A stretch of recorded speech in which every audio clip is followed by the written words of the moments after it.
Since March 8, 2014, when Malaysian Flight 370 went missing without a trace, the whole world has been fascinated by the mystery. Even though there have been a lot of searches, the plane's wreckage has not been found.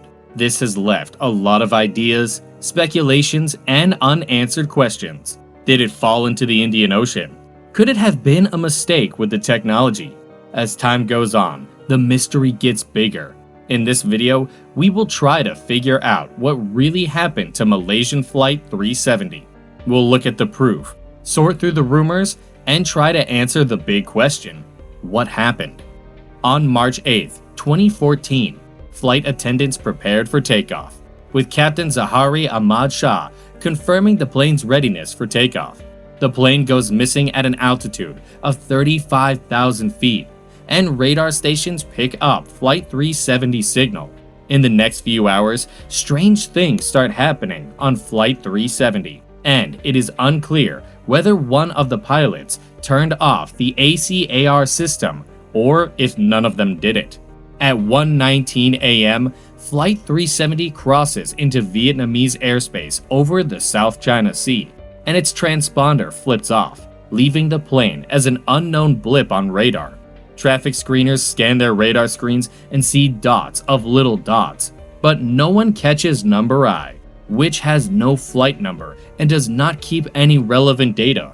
A soldier conducting radar surveillance at a military base notices the blip and informs his commander. They keep tabs on the unidentified aircraft. Sometime between 1:21 a.m. and 1:28 a.m., Flight 370 appears on radar across Thailand, Vietnam, and Malaysia with its transponder still off. However, the unknown object's course begins to change, and a Thai Surat records the plane making a U-turn and flying in the opposite direction it had been traveling before. Malaysia Airlines Flight 370 disappeared over the Gulf of Thailand, leaving no reason for suspicion or action. The aircraft's course was changed, and it began flying south before the Malay Peninsula before turning north over the Strait of Malacca. Air traffic controllers officially announced that Flight 370 had disappeared, prompting organizations across the region to contact the Malaysian military. The military handed over all raw radar data to American and British officials to help in the search for and recovery of the missing plane. Ships and air crews searched for the last known location of Flight 370 in the Andaman Sea. Military analysts and traffic controllers attempted to reach the plane, but information painted an unusual picture of events. After just over an hour, Malaysia Airlines issued a code red to every agency that might be able to help locate the missing plane. Emergency response plans were enacted, and search efforts were launched. Despite the delays, there are still indications that Flight 370 went missing. Families awaited an announcement about the plane's location, but the international community became missing as the search for the missing plane continued. Flight 370 disappeared 31 minutes after Malay disappeared, and satellite tests were conducted. The initial search for Flight 370 began in the South China Sea, and as more information comes to light, the location of the identified plane is discovered. On March 15th, Flight 370 goes missing. The data collected by the satellite has been analyzed, and the search for Flight 370 shifts to new locations. Analysts now believe that Flight 370 could only have been on two possible trajectories.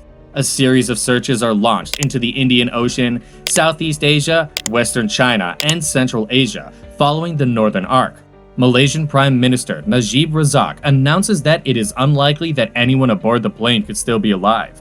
However, the crux of finding Flight 370 remains. In July 2015, debris washed up on the French island of Reunion, and it was identified as a piece of 370. Over the next year, 26 more pieces of debris were discovered in Tanzania, Mozambique, South Africa, Madagascar, and Mauritius. The finders all claim to be part of Flight 370, but only 3 can be positively identified. In January 2017, the Malaysian, Australian, and Chinese governments announced they would call off the sea search for Flight 370. The vast Indian Ocean and the depths of the sea floor make it difficult to determine the exact location of the aircraft. In July 2018, the Malaysian government released the final report on Flight 370 and its disappearance. Investigations found that the plane likely did not malfunction, as both the ACARS and transponder systems would have been down. The flight path was likely determined through manual input by a pilot. However, no clear reason was given for the disappearance or where the aircraft was located. Conspiracies about alien abduction, sabotage, and military intervention spread across the globe. Some theories included a video that allowed hackers to steal money and identities. However, as time passed, more plausible explanations emerged. One leading theory is that one of the pilots took control of the plane, disabled all communication systems, and managed to maintain the plane without passengers, flight crew, or co-pilots getting in. This suggests that the pilot locked his first officer out of the cockpit, turned off traffic control systems, depressurized the aircraft at 35,000 feet, and changed its course to fly along the borders of Malaysia and Thailand to avoid military bases. After making it to the ocean, the pilot changed course again, this time southwesterly, and flew into the ocean, where the aircraft would never be found. Flight 370's disappearance has been the subject of various theories, including hijacking by other individuals, and a covert mission. One theory suggests that the pilots hijacked the plane and held it for ransom, but when they tried to land, something went wrong.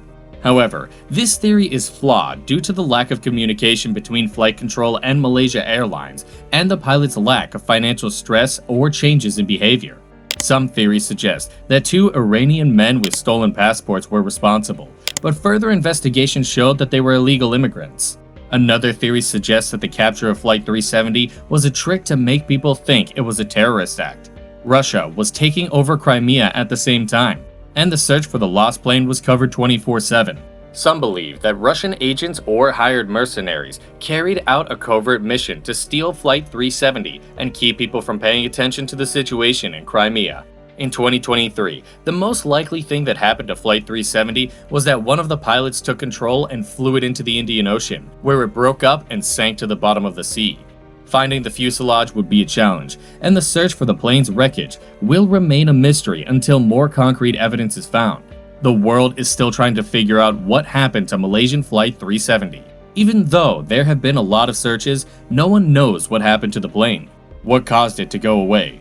Was it a mistake by the pilot, a problem with the plane, or an intentional act? We still don't know what happened to Malaysian Flight 370, and the search for answers goes on.